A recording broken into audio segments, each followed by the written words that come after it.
Hi friends, ఎలా ఉన్నారు? మేము మా ఇంట్లో పన్నీర్ దోశ చేసుకున్నామండి. ఒకసారి ట్రై చేయండి. కావాల్సినవి చీజ్, టొమాటోస్, ఆనియన్స్, తురుము పెట్టుకున్న paneer, pizza sauce, chilli powder, salt, butter.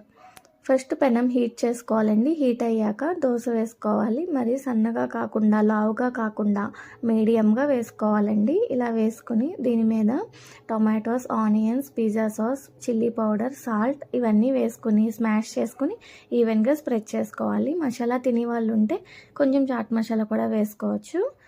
And paneer already తురుము పెట్టుకున్నాం కదా, ఆ పన్నీర్ని ఈవెన్గా వేసుకోవాలి దోశ మీద.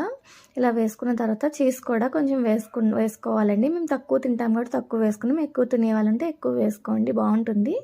అంతే ఫ్రెండ్స్, ఇలా సర్వ్ చేసుకోవాలి. మేమైతే పల్లీ చట్నీ అండ్ కొత్తిమీర టమాటాతో సర్వ్ చేసుకున్నాము. చాలా బాగుంది. Please subscribe.